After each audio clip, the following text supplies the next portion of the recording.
kind of give them an overview of the program format changes before we launch into a discussion of our specific courses? Yeah, this is pretty exciting because we started what we've been doing for the last 16 iterations of MPOD has been, we shifted this, and we were in the process of talking about this even before COVID-19. So we look like geniuses that we moved in this direction even before the virus manifested itself. But let me give you in a nutshell what the shift that we're moving in the direction of the format changes. And previously this was a 19-month program. It will now be a 14-month program. It was conducted over 5 semesters. It'll be conducted over 4 semesters. The credit hours are pretty much similar. They went from 36 to 35, but the big shift was that we moved from 5 one-week-long on-site residencies to 8 modules that are going to be spread over the 4 terms. So there'll be 2 modules, and it'll be a hybrid program. So 4 of the modules will be on-site, 4 of the modules will be online. We're attempting to position them over a weekend so that the amount of time that people have away from work is minimized significantly, as opposed to having to show up for 6 or 7 days of a residency. So we'll position it in that way. When we do the online, what our experience is that when you're trying to teach 4 straight days online, it's pretty exhausting for the students.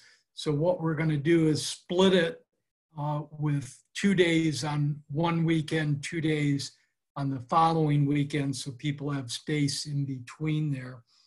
And the other shift that we're going to do is that rather than starting in October, which is when we normally would begin in the fall, MPOD's always been a little bit of an offset program.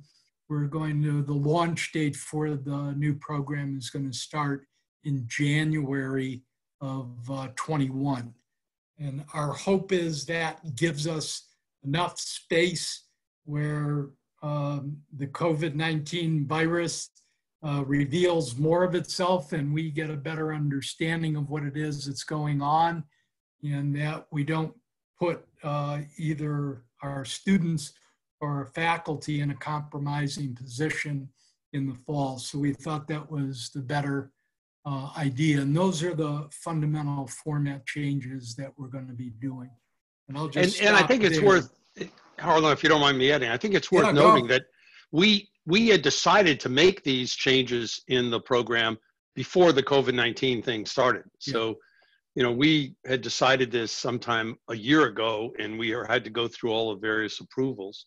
But the actual program, the program elements, are pretty much the same with one notable exception. And do you want to talk about the mastery?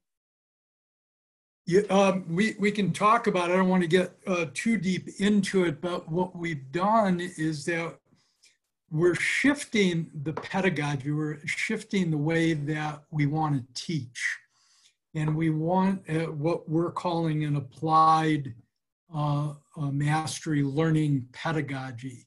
And that's where what we're going to be doing is that a student picks at least one of 3 thematic areas in which to concentrate and really develop a significant level of mastery in that area. And we've had 3 teams of our faculty working on that. And then we've taken 3 courses that I normally would teach, and we said these are going to become the placeholders where students will conduct 2 individual field projects. I mean, real projects, preferably within their own organization, and one teacher constructed real world challenge.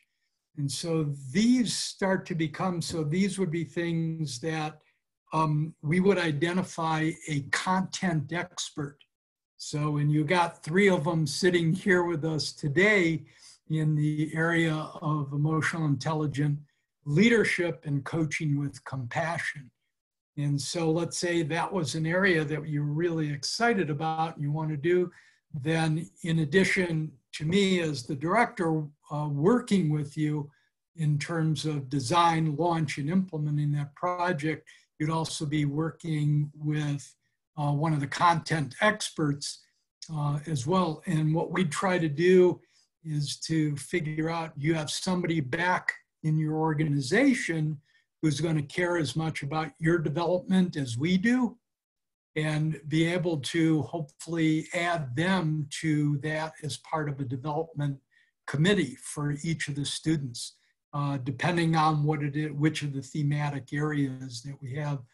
Just real briefly, the 3 thematic areas, one would be deal with leadership, one will deal with team and interpersonal effectiveness, and one is organization development and systemic change, sometimes referred to as organizational change management.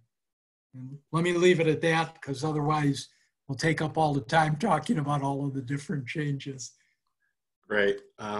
So thanks, Harlow. So I'm going to share my screen really quickly, and then I'm going to start out by describing my course, which is the first kind of a 2-course sequence between myself and then Richard Boyatzis, who's also on the call.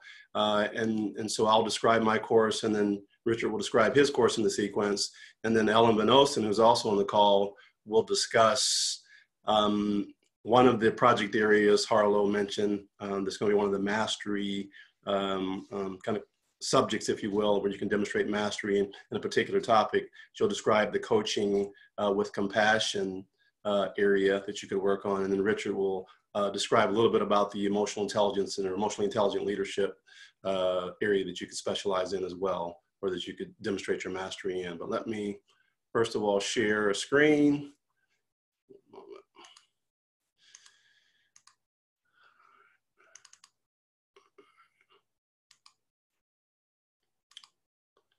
Okay, so to start with the first course in kind of the 2-course sequence, again, if you will, is my course, and it's entitled, it's a long name, but it's entitled Coaching, Leadership, and Executive Assessment and Development, or more affectionately referred to as C-LEAD. It's all about leadership, but also, leadership and leadership development, but also about coaching. So there are 3 kind of major components, if you will, within the course that I'll kind of describe for you. And the first is to help you gain a greater appreciation of what it means to truly be an outstanding leader. And that's what we really focus on, is outstanding leadership.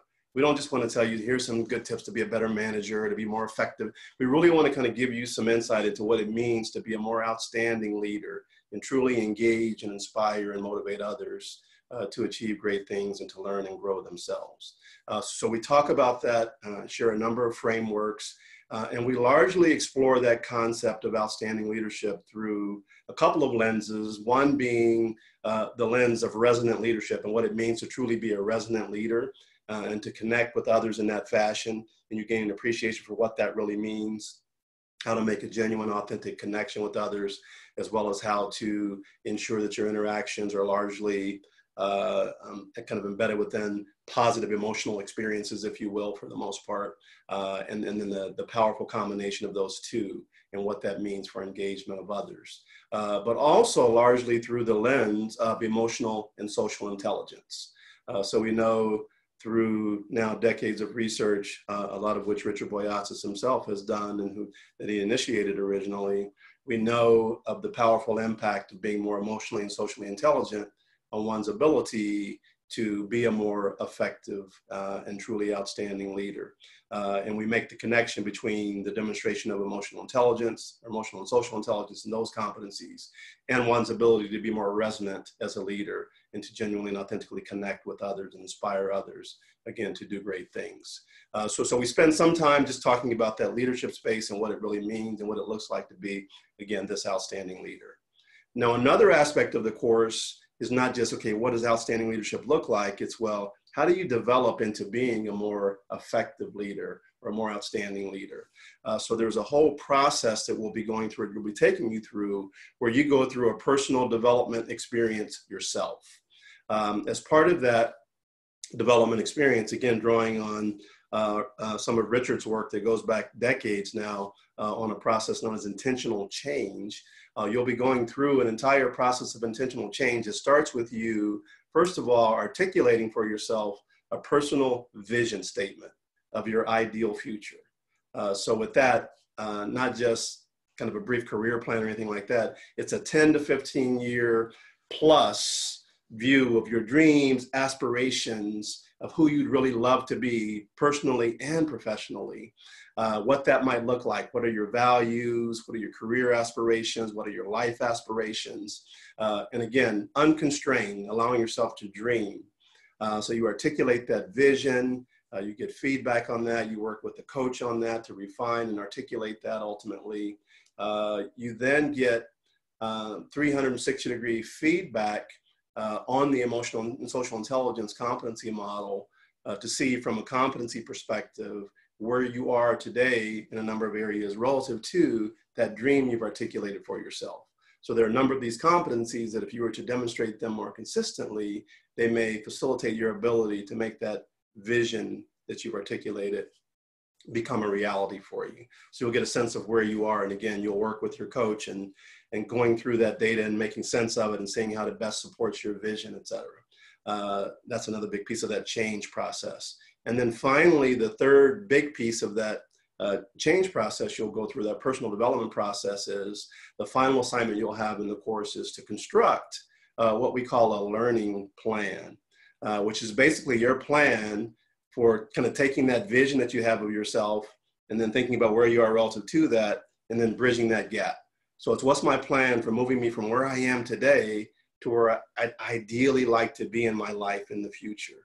Again, it's a personal plan based on what you've envisioned, and it's the steps that you've designed and created to kind of, again, bridge that gap between your ideal and again, where you are today. So you'll go through that entire personal development experience, guided by a lot of the activities and tools and frameworks that we'll go through in class, but also with the assistance of a coach that will be assigned to you in the course. So that's the second big component, that change, personal development and growth process that you'll go through. And then finally, the third aspect of the course, which is also important, ties back to the first word in the title, and that's coaching.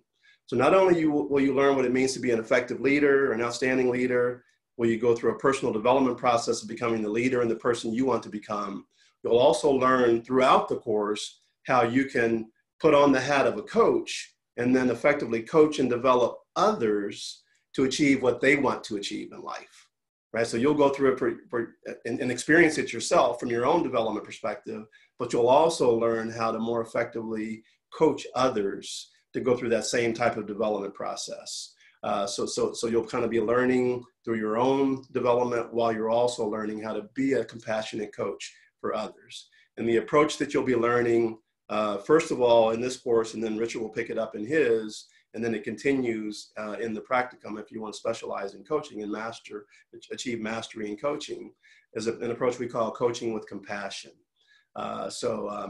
Very, very powerful approach. Again, it's what you would have experienced yourself from your own development, but you'll learn how to effectively be the person who helps someone else go through that development experience as well.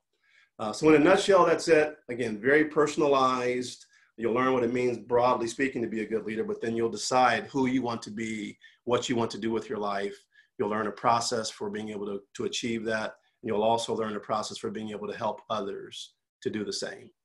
So with that, I'll let Richard describe his course, which is the second in the sequence. Before I mention the course, let me just say that if you're looking at master's programs One of the things that you may or may not be able to appreciate, depends on how much time you've spent in the field, is that Harlow is being modest about this. We have a unique program. Ours is the only program, the only Masters in OD program anywhere in the world where you're studying the people who have written the books and research and articles that the other people teach. So you're going to, in our program, study from the inventors and authors of these various approaches to emotional intelligence, to coaching, to appreciative inquiry and organizational change, to team development, to diversity and women and inclusive leadership. So not only are we, the faculty actually teaching in the program, the leaders in the whole field, but because we've designed this program even from the beginning, back when it started in the 70s, to be a program of learning about and learning to do. So the emphasis on the skill building is very high. And what Harlow said is, we just decided to up it even more. So we've shifted a few more of the hours in the program toward the skill building, because we want people to be able to graduate. And if you haven't been an accomplished consultant, trainer, OD specialist, change management specialist, or coach, we want you to be able to, hang out your shingle or get hired in that way. The other thing is that Melvin didn't mention this about his course, but his course is the only course, again, sorry to sound like it's so extreme, but this isn't hyperbole. It's the only course on which there are 39 published longitudinal studies showing that when people go through that experience that you'll get in Melvin's course, you will improve on your behaviors in emotional and social intelligence competencies 30 times the amount of improvement you get from above average MBA programs, and 11 times from the best of the programs studied in government or industry. So the process is not just coming out of our heads. We've put it to a lot of research. My course picks up on all of the themes in Melvin's and takes it in a particular direction. And the particular direction is to say what drives sustained desired change. We know that that is key to adaptation in life, to effectiveness. We've got more research studies than you're ever going to want to read on how that leads to more engagement, citizenship, product innovation, et cetera.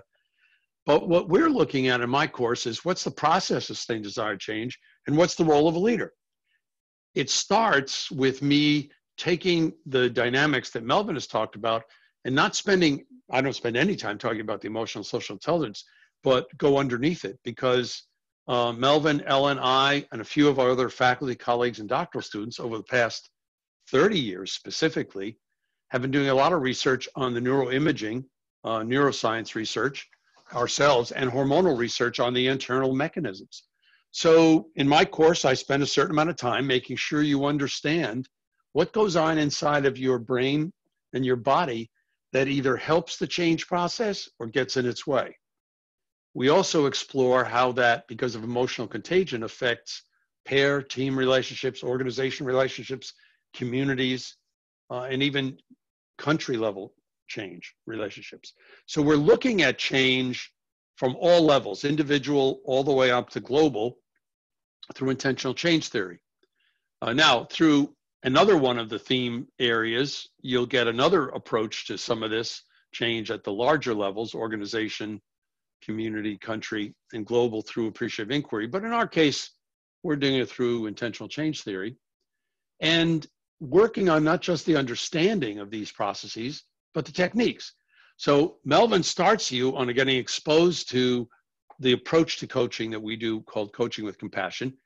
One of the first assignments in my course is, after we go into it a little more in depth, you then actually have to find two people who you think are outstanding, because part of the trap that people get seduced into is trying to fix somebody, and where our research is showing that the typical ways people try to coach people towards solving a problem or coaching toward a goal actually inhibit openness to new ideas and other people. So it's a controversial set of research studies but it's one that's been so well thought of by enough people in the coaching field that, Melvin is the president of GSEC, the Association of All Universities doing it. I'm on the board of ICF. And, so we're in key spots, even though a lot of people are still trained to be coaches, to think by focusing on problems and by focusing on specific goals, you get more change. So what we're going to do is say where in the coaching process focusing on a problem or a specific goal is useful, but it's not in the first half, it turns out. And you'll actually do several. You'll write them up as cases. You'll analyze them in terms of the concepts we're talking about. And then you have a quite lengthy interaction with me individually, either through email or sometimes through Zoom calls, in which we debrief it and figure out what you can do to do it better. Hey, Richard, there are a lot of folks, yeah. Let me just 1 second. So one thing I didn't share, so some people may say, oh, I got to go find 2 people and do this. I'm not going to be ready for that. But just so you know, in my course, we don't only just teach the framework, but you'll be practicing in the class. In my course, you'll have 3 opportunities to do what Richard's asking you to do outside with other people, in the classroom, in small groups with coaching supervision. So you'll be well prepared to then launch and do with these others this time. Thanks, Melvin. And by the way, I don't want you coaching your subordinates. And I also ask you not to coach political figures or religious figures. So, I mean, sometimes people coach their family members. Some people are so bold as to coach their spouse or partner. Some people coach their boss. But very often it's peers at work or it's social friends. But the idea is to help you drill down and practice. This sets up the further practice, which Ellen will talk about in a minute. The other major assignment in my course is that you break up into teams and you identify a level that you're interested in: team, organization, public sector, private sector, community, country. And you try to find, and I have to approve it, one organization that's done really well and one that hasn't. So for example, at the end of this week, the MPOD teams are reporting out, and the one working at the public sector organization level is comparing the National Park Service in the US, which has been phenomenally successful at both preserving land in the natural environment and creating visitor experiences, compared to the Bureau of Indian Affairs, which continues to be bereft of problems and difficulties. One of the groups is looking at the private sector organization level, comparing how Target has done so well and Sears Roebuck didn't. But people will also look at teams. One MPOD class not too long ago looked at why the Ramones were so successful over a number of years. Another group looked at U2. And yet groups like the Sex Pistols or Van Halen's kind of exploded after a few years. And at the country level, it also gets into different country dynamics. But the idea here is you are studying it without manicured cases. And you're trying to apply the concepts that you began to study in Melvin's course, you're going into in mine in more depth, and you're applying it to try to understand what accounts for sustained desired change. And as a part of that, what's the role of a leader? So that you're getting a feel for it. You're not just getting the ideas, but you're getting it in a way that can help you, whether as a consultant, as a change agent, or as an executive. The mastery around developing leadership through emotional intelligence would continue from these 2 courses into a number of projects in the practicum. We won't go into those because they would depend a lot on what form of leadership development and emotional intelligence the person wants to work on. What I think we can do right now is to talk about what if you want to go into coaching, because there are a number of things that we are uniquely branded at in our department. One of them is coaching, and another one is organizational neuroscience. But let me leave that for Ellen to talk about. Ellen? Terrific. Yes. Thank you, Richard, and welcome to everybody. So good to be with you. I join Richard and Melvin in a lot of the work that you're hearing about and teach a similar course to what Melvin teaches in the MPOD. I work with our full-time and part-time MBAs in a course called LEAD. So very similar in terms of the objectives and our work. The other thing that keeps me pretty busy is I head up our coach certificate program in executive education, and also our coaching research lab, which is a collaborative between organizations and us as faculty that Richard and Melvin and I also lead, and Jesse and other doctoral students are very active in as well. So coaching for us is an area of study. So we have research studies happening. We teach coaching, and we are coaches ourselves. And so that does make us distinctive globally, in that you've got folks here, kind of a hub of activity, of vital activity that's ongoing in all of those spaces. And as you've heard a little bit already, I just wanted to share a little bit of information, and then I'll pause so we can get some questions answered that you might have. But we're excited to take MPOD into the next frontier as it relates to coaching practice. So one of the practicums that Harlow had teed up is in the space of coaching. And what it includes is giving you a experience of skill development and practice that's guided by mentor coaching. And that would most likely be with me or one of us as faculty, or another faculty member in our department who's also a trained coach.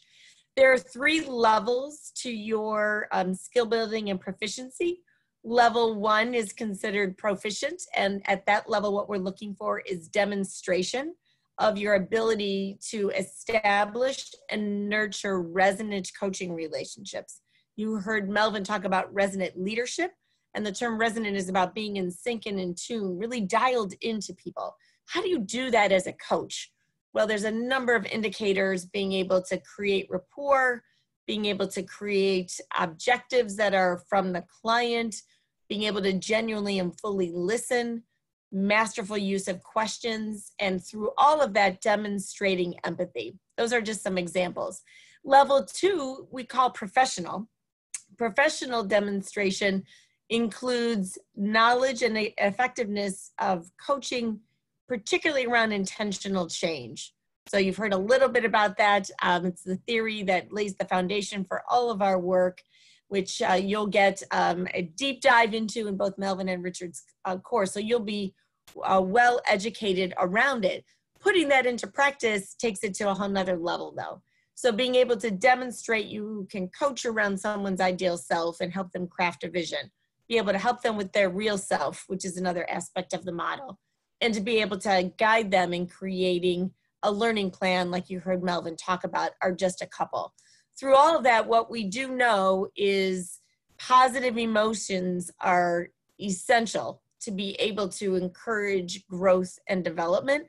So as coaches, you'll learn how to effectively draw people into what's called the positive emotional attractor and to help them stay there. Level 3 takes that to another dimension, which is being able to build a culture of coaching within organizations. So you become an expert coach, and then you are able to build that with others in your systems. And so that would be something that you'd work on in the practicum in terms of designing what that is, being able to influence other stakeholders, including senior management in your organizations to support it, and then being able to move towards implementation. So that's just a little bit about something we're very excited to add to that MPOD options for you and have a chance to work with you around. So with that, I'm going to pause there because I know we need to allow some time for questions. Richard, did you want to say anything else about the EI practicum, or are we okay to open it? No, I think that was enough. Melvin, Did you want to mention your 2 other slides or not?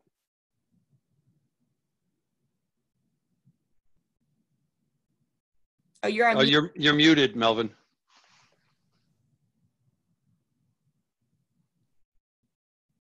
You're still muted. Thank you. It was so beautiful what I just said too. Yeah, it was. We could tell. You know, Oh that was no, eloquent. we missed it. We missed it. It was that moment. Oh God. So as Richard said, I mean, we've done so much work in these areas, both in terms of the empirical research as well as some of the conceptual development of these concepts, that it's more than you'd ever want to read, although we're going to ask you to read it all anyway. So, Right. so and a couple of things, just recent things, to kind of help, especially in this coaching area that we're going deeper on today. We just published this book last year, Helping People Change, that all the things we've talked about now around intentional change and coaching with compassion, we cover in depth in this book through stories, through the theories, through research spotlights. So it's an excellent resource that I think, again, you'll be asked to read it in the program, but I think it's a great read, even if you weren't doing the program, to really kind of encapsulate a lot of what we've talked about today. And if you're more inclined to say, okay, well, yeah, the book's great, but where can I get that quicker hit? Well, we have a Harvard Business Review article based on the book as well that came out last year also, called Coaching for Change, that gives you, in that Harvard Business Review format, a concise kind of view of our approach to coaching and the impact that it can have on individuals. So just 2 examples, but again, there's quite a bit of material that we could share with you and that you'll be asked to read that I think you'll find very enlightening. So, all right. So with that, I think we did want to open it up for some questions. Yeah, and if people want to unmute and ask their question, that'd be great.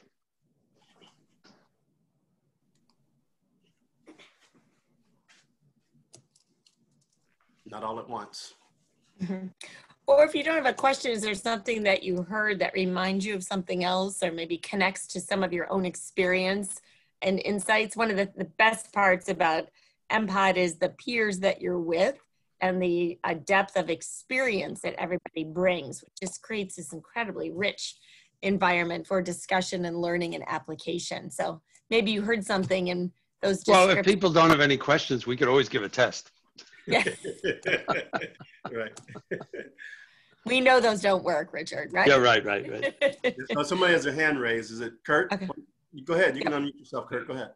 Hi, everyone. Good to see many of you. I'm curious, has the approach changed at all in terms of virtual versus in-person coaching? That would be my first question. And then the second is, with Black Lives Matter, what has impacted the approach, if at all, around that towards coaching? Great questions. You want to start out with the virtual versus in-person, Evan? I mean, Ellen, since you've, I'm going to give you a new name besides our Elvin name. Right. So since you're doing the research on that right now? Sure, yeah. In terms of online or virtual rather than in person, the field is really just emerging right now, trying to understand the difference. But from a practical perspective, much like what we're doing in MPOD and our other programs, we're moving to all virtual right out of the gate. Now, what Melvin was mentioning is one of the studies that the Coaching Research Lab funded a couple of years ago is one that myself and another graduate from our department spearheaded, and it looked at coaching modalities and the impact on some outcomes, including the coaching relationship. And the modalities were face-to-face coaching, video-based coaching, and telephone-based coaching. And the kind of short story, just for the sake of the time that we have, that was a surprise, is that at the time, individuals said there was no difference in terms of their what they perceived to be kind of richness of the exchange, this is coaches, between most of the modalities, except when an individual didn't have comfort with technology. And when somebody lacks or has less comfort with technology, they actually preferred phone coaching. Video. to video. Now, at the time, the video that was being used predominantly and in the organizations that we worked with was WebEx. I don't know if your organizations are using WebEx. WebEx has improved, but at the time, which was only about 5 years ago, it was very clunky and wasn't as sophisticated or prevalent. So we do think some of those results may have been because that technology was, just not as user-friendly. But that's something that that we're unpacking right now, and regardless, everyone's comfort with technology around certainly online spaces has elevated. So so it's definitely kind of an interesting space, but we have moved our coaching all online. Right. Thanks, Phil. Yeah. Do you want to talk about the second part? Yeah, and that Black Lives Matter piece, very interesting question, and interesting that you brought that up, Kurt. There's some chatter kind of in the coaching community around, wow, what role has coaching played, or could coaching play, or should coaching play in this whole Black Lives Matter movement and a push toward views of anti-racism, and not only here, but really around the world. So there's a group of individuals I've been asked to kind of join with. And we started to have some meetings to discuss, what some research questions might be around this. So there's a gentleman who's convening this from the UK, but he's pulling together a group of individuals from South Africa, Portugal, the US, New Zealand, and a number of other areas to begin to look at, the impact of this whole Black Lives Matter movement and what role coaching might play, again, in kind of promoting this message of anti-racism literally around the world. So some interesting questions, I think, are ripe to be answered there and explored. And there hasn't been a lot of work, I think, in that space to date. So, okay, thank you. But on another way to answer it, Kurt, is the research that we've been doing for the better part of the last 30 years, but in fact, in terms of my research on the competencies, it goes back over 50 years, has been done in about 140 countries of the world on the emotional intelligence. So we know that it doesn't matter what race or even culture you are. The EI and SI competencies that we're talking about in Melvin's course are the ones that predict effectiveness in every country where it's tested. So race, and we know from the neuroimaging studies that there are no differences. I mean, human brains are human brains. There are differences in the hormonal systems between men and women, but no other differences have ever been documented with different races or religious beliefs or gender orientation or any of those other differences that are important to people's functioning and identity. So you've got the fact that we should be able to help with all of that. But the other thing is the methods that we're using are pretty well validated with each and every one of these variations of the human condition. Does that help, Kurt? Yeah, very much. Thank you all. Great questions. Others? Questions, thoughts? Marissa? Yes, I have a few questions. Some of them may seem a little unusual, but I'm particularly interested in kind of the historical evolution of leadership in the business world, particularly over the past, let's say, 75 to 100 years, and the impact that the military has had on our business systems, and how I believe that it's time for change. It's past time for change. But could you speak to where that might be addressed in the program? And then also, I have training in addition to 30 years of work experience in HR transformation as a functional medicine health coach. So with a focus on positive emotional attractors and positive psychology. And so just curious about a more holistic view of leadership. When I started I did the first competency study called that, From Anywhere in 1970. And very often I'm cited as one of the 4 people who started the competency movement in human resources. In my 1982 book, which was the first multi-organizational study of competencies against performance for managers and leaders, half of the sample came from the public sector and half from private sector, large companies, General Electric, American Express, et cetera. But one of the things that became clear by that point, and it has continued to validate, because we still have various colleagues in other countries and doctoral students doing these competency studies against performance, is that 70 to 80% of the people in leadership positions aren't adding much value. So the biggest recognition is not that leadership has changed. It's that people have been foolish about not differentiating effective versus average leaders. And when you stop and appreciate the data, 70 to 80% of the people, including CEOs, presidents of countries, prime ministers, et cetera, but all the way down to branch managers and project leaders, are not adding value, you start to realize that a lot of what we see normatively or typically is mediocre behavior at best. I spent 17 years leading teams working in the US Navy Marine Corps. And, you know, I've spent time with SEAL teams and Delta Force instructors, and colleagues in other organizations did the research in the Air Force and in the Army. And I can assure you that the percentage distribution in the military is the same. I mean, we studied from chief petty officers on up to 3-star admirals, and from lieutenants, well, sergeants, staff sergeants, all the way on up to 2-star generals in the Marine Corps. And again, the percentage is about the same. 70 to 80% aren't adding value. What that means is, it's not that military leadership has anything wrong with it at all. As a matter of fact, it works just as well as any other form of leadership, but that most people copy the ineffective leaders. Now, I think that's a problem in most organizations. So one of the things that we have to appreciate is the fact that most people who lead with either a dissonant or a demagogue type style actually turn people off.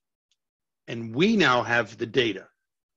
We can show actually how experiences that you've had with resonant leaders who lifted, activated your dreams, activated your compassion, activated parts of your brain that allow you to be open to new ideas and other people. And dissonant leaders did the opposite. They actually suppressed those things. So I think we're learning a lot about it. Do I think people have come around? Oddly enough, I think the biggest dilemma is that there are still too many people who think that finance is the main issue, and that we have data now to show how the more analytic you stay, the more you suppress your openness to people and ideas. So that is, I mean, look, you need to know finance. I mean, I built 2 companies before I became a professor and ran them and all the rest of it, and bought and sold companies. So I understand finance, and you need things like marketing.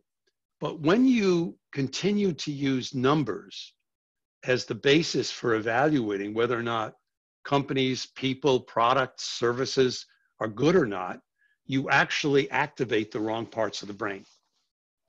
And the more we can help people appreciate that, the more they will be the next level. I mean, 1982 was kind of a transformational tipping point with theory X to theory Y, with In Search of Lead and Excellence, with a whole bunch of ideas about leadership. And then we got into the 90s with transformational versus transactional. Now what we have to do is help people realize, and actually, we actually devoted a whole chapter in our new book about this.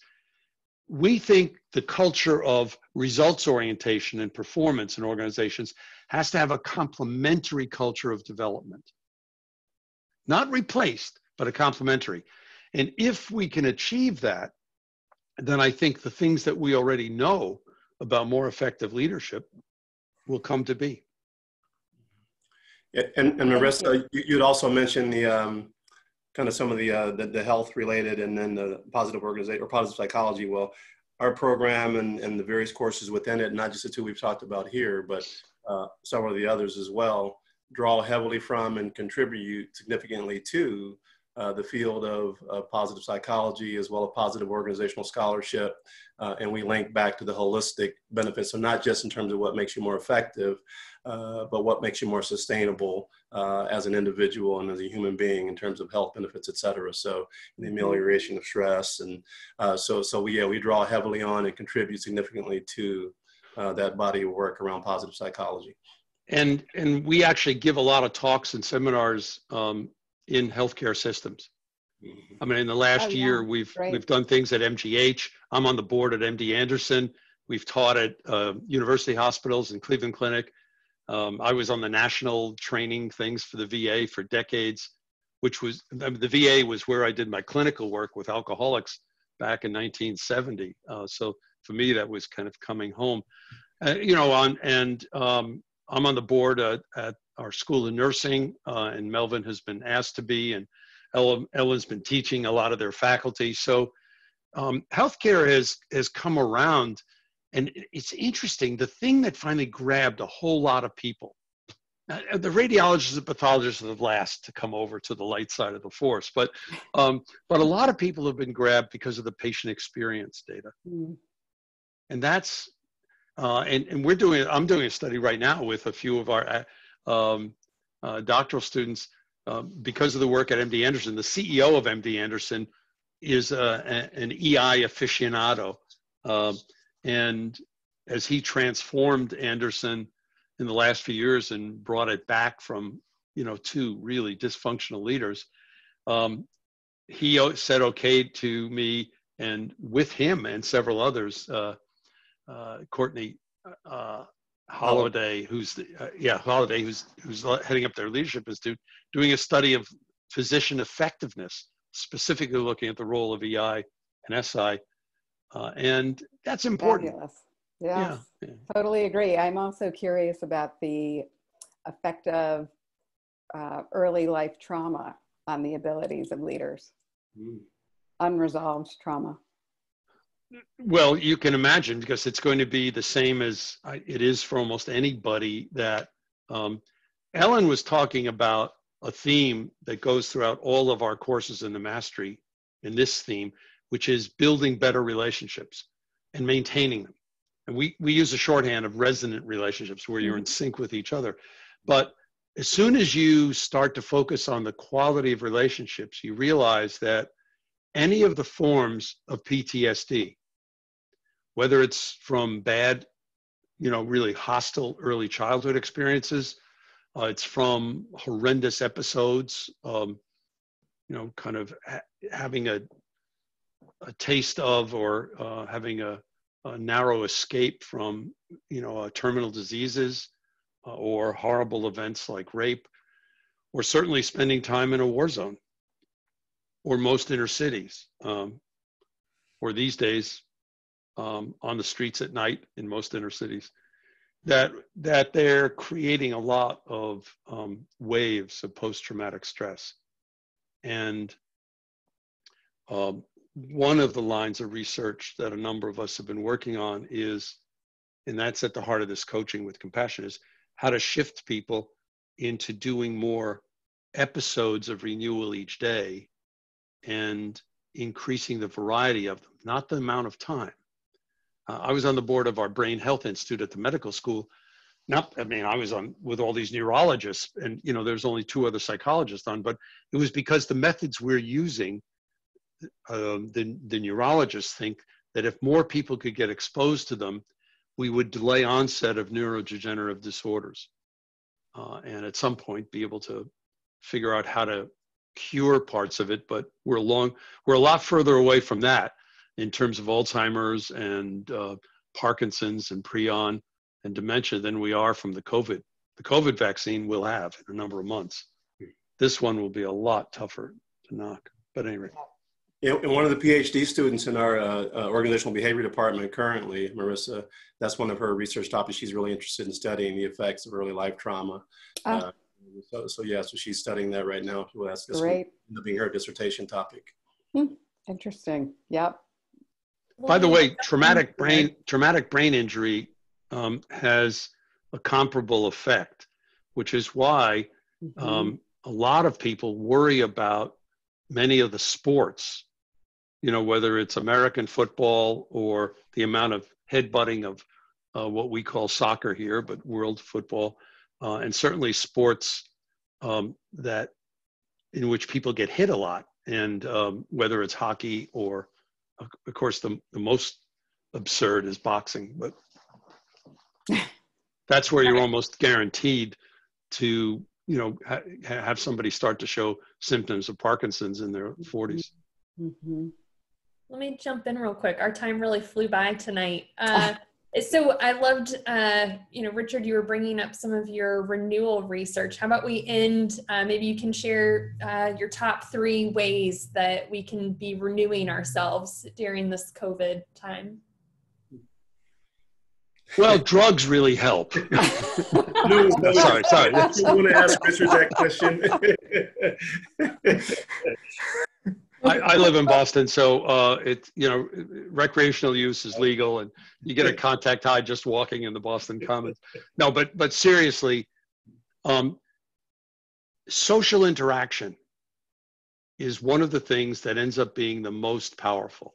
Yes, there are individual things you could do: meditation, yoga, prayer, modest exercise, but being in a caring relationship, helping people less fortunate, having dogs or cats,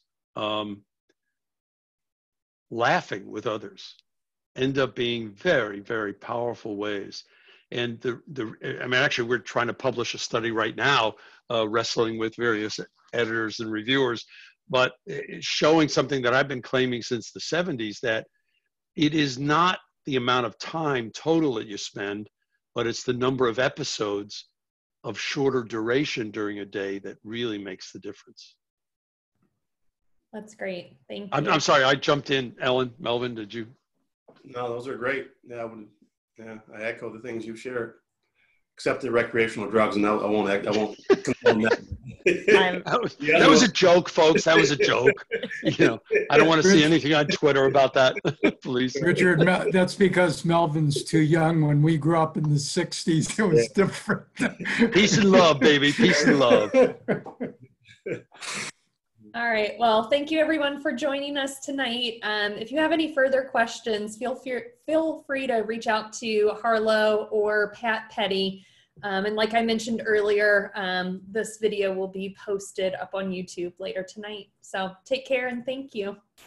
Thanks, everyone. Bye, everybody. Bye-bye. Hope to see some of you in class. Bye.